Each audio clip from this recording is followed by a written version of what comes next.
Delegate from Norfolk, Delegate Jones. Thank you, Mr. Speaker. I rise for a point of personal privilege. Delegate has the floor. Thank you, Mr. Speaker. Members of the House, I have wrestled deeply over the subject matter of this speech today, but the last 3 weeks have prompted significant amount of thought and reflection with family, friends, colleagues, peers, and debate within myself. Today I am speaking as an almost 30-year-old lifelong resident of this Commonwealth who happens to be a delegate with a platform. I speak for nobody else but myself, no caucus or particular group within this body or around the state. Over the last several weeks, deep wounds have been opened within Virginia, sparking conversation and examination of a topic that often brings about a significant amount of discomfort when we talk about it, and that's race here in the Commonwealth. Some people say race is used as a boogeyman. Some people say they try to use it for their advantage. I stand before you here today to tell you like it is. Make no mistake, I have spent the last few weeks alternating between anger, grief, angst, despair, physical and emotional pain. For long stretches, I have remained silent, unable to summon the words that accurately describe what is on my heart and how I've been feeling. But people have called and texted, and I have appreciated all of that. I decided to speak today because of another reaction that I've heard personally and seen in the media. The reaction of one of surprise that things like blackface and other expressions of racism and white supremacy still occurred in our society in the 1980s and even today. That surprise has been a luxury to many Virginians, most of them white. For many of us in this chamber and millions of people around the country, the events have gripped Virginia. They weren't an aberration, an abstraction, or an anachronism. They aren't a unit in a history book. To me, and many people like me, these events are a window into a struggle that defines daily life for Black Americans from the day we are born until the day we die. I thought about my experience as a Black man in this Commonwealth and the history of my family, the Joneses and the Simmonses, and they are my Black history spotlight today. As the grandson and son of men and women who spent the entirety of their lives attempting to fight the horrors of racism in Virginia, I have long been acquainted with the pain and suffering of people of color in this state. As a child, my family made sure that I was aware that slaves were brought to Virginia against their will, that they were treated as inhuman, partial people who were not worthy of consideration as anything more than property. They made sure that I was aware that a bitter conflict erupted in this country, in large part because some folks believed that slaves should be free and others did not. They made sure that I knew that even after the war, Blacks weren't even close to being treated equally under the eyes of the law or in the eyes of other people around this country. That somewhere along the way, slaves from the American South had children who ended up in Virginia. That those people became my grandparents and parents. My grandparents, whose only option for education was a historically Black college, chose Virginia State University in Petersburg. My grandfather, Hillary H. Jones, Jr., wanted to be an attorney, but couldn't go to law school in Virginia because they didn't allow Black people to attend. He had to borrow other students' bar preparation materials because the law libraries wouldn't lend him the books. And this was in the 1940s, after he had gone to Italy to serve his country in World War II in the Italian theater. He passed the bar, and he and my grandmother returned to Norfolk, only to be shunned by the majority of the population as second-class citizens. So they dedicated themselves to righting wrongs, to fight for equality and justice, to make sure their children did not endure the same struggles that they did. On the other side, my mother's parents, Margaret and Charles Simmons, moved to Norfolk so that my grandfather could teach at Norfolk State University, because back then, a white university wouldn't dare hire him as a professor. They too got involved in the struggle for justice, just like my other set. They served as a test case for the YMC Beach Club and were rejected because of the color of their skin. My grandparents took my mother and her siblings on a road trip across the country through the segregated South, which is their home, only to run into the same treatment that all Black folk felt along the way. They used the Green Book that Delegate Ward so eloquently spoke about just a couple of days ago. Despite my grandparents' effort to build a life for their children that was equal and just, my parents endured their fair share of racism throughout their journey as well. My father and his two brothers integrated Ingleside Elementary School in Norfolk in 1960, when my dad was just 6, only to be treated with jeers and chants of "nigger, go home."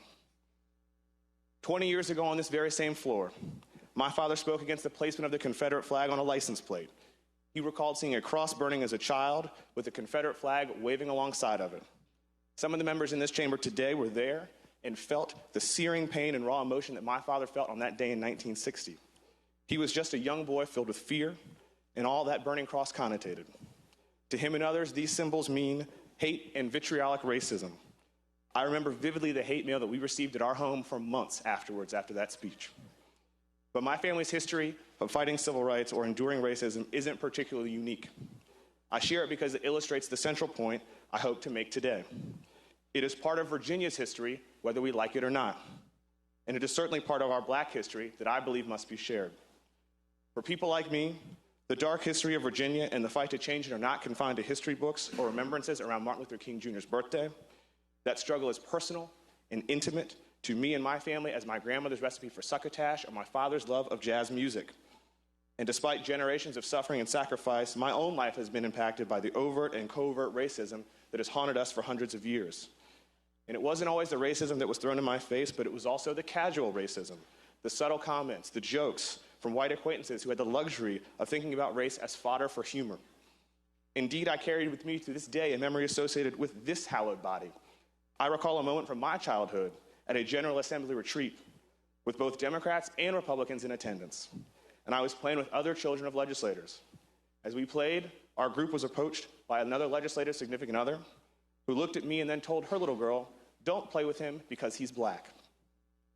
As a young boy, I may have not gotten it then, but I certainly get it now, and it still stays with me. Even as a young Black man in today's world, which my forebears had hoped to be one of equality, I cannot stand here and say that my experience has been markedly different than the generations before me. The hurt, the anguish, the pain remains all the same. But my family's stories and my stories are but one small part of that lasting anguish, pain, and fear that we have faced in our lifetimes. While our experiences have varied, I guarantee you that generations of Black Virginians can tell you story after story after story that merges into a common theme. All you have to do is ask them, and their stories will allow you to see a larger picture.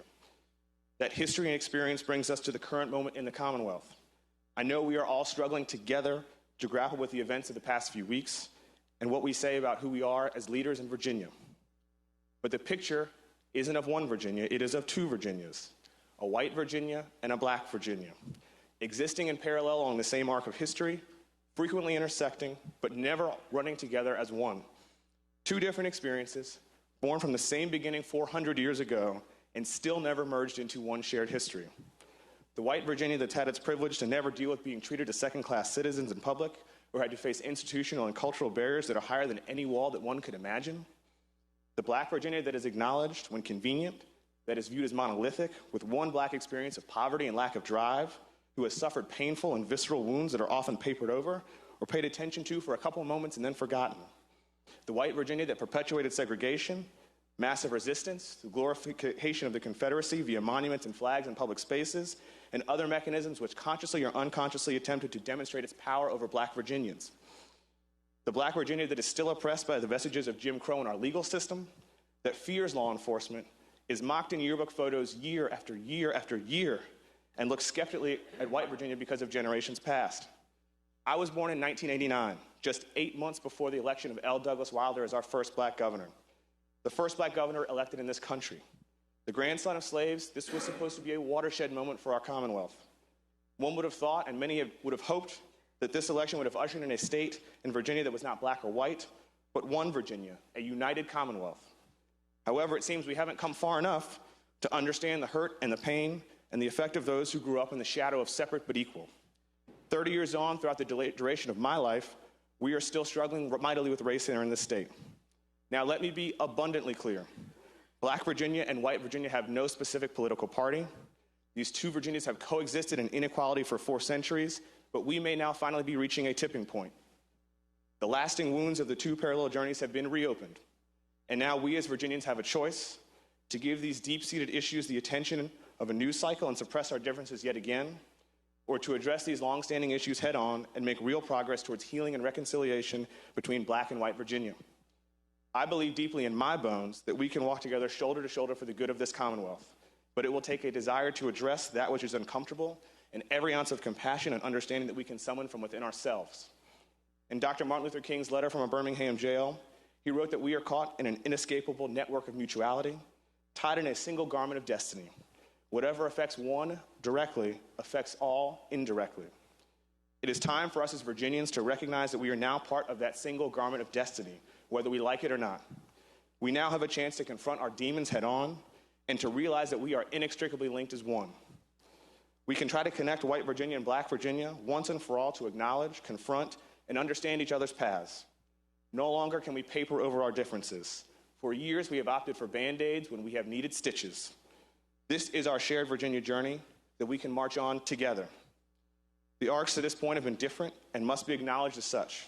But we are brothers and sisters under God, roaming the vast expanses of this Commonwealth, from the streets of the capital city to the suburbs of Northern Virginia, from the shores of Virginia Beach to the rolling hills of Southwest.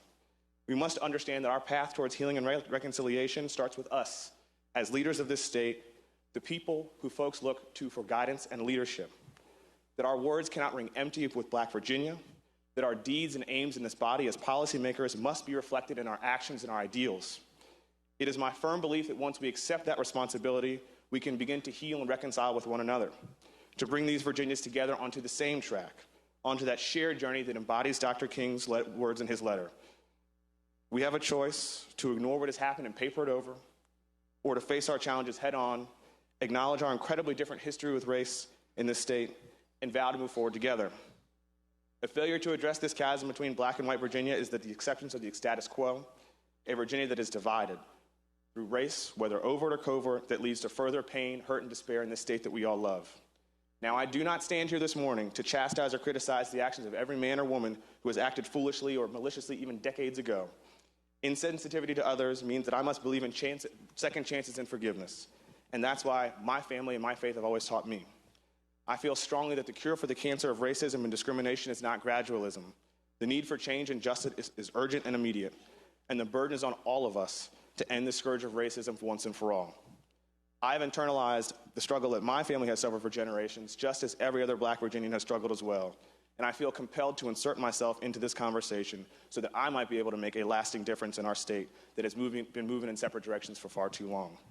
I have faith that we can make the tough choice to tackle our history head on and move forward together to heal and reconcile. It is what my grandparents and parents have wished that we do for decades. As a young Black man in this fractured Commonwealth, I will do all that I can to make sure that their dream, our dream, comes true. Thank you, Mr. Speaker.